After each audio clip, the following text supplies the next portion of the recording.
Traders are selling the euro again. Not so long ago, demand for the single currency was mounting amid expectations of aggressive measures from the European Central Bank.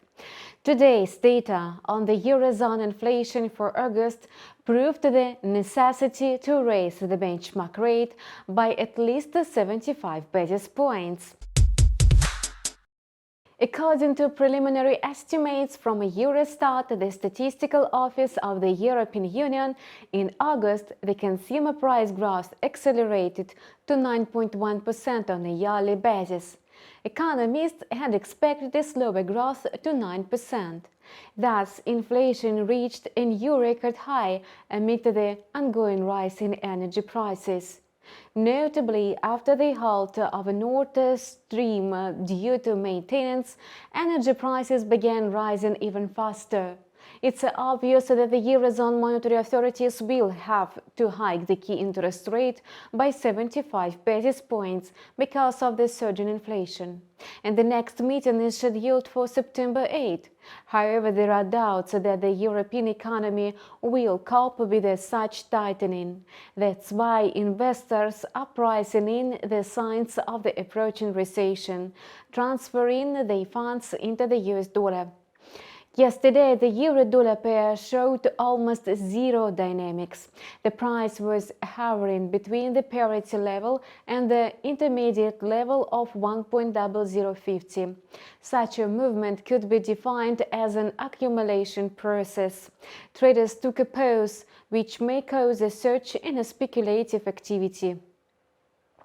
Regardless of the current stagnation, the quotas are still fluctuating within the sideways channel of 0.9900 and 1.0050.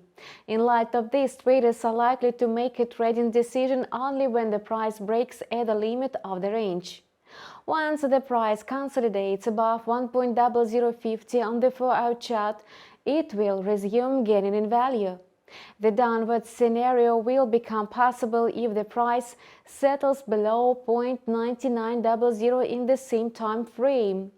At the same time, the greenback's attractiveness affected the pound sterling more than the euro. In the UK, the macroeconomic situation is hardly better than in the European Union.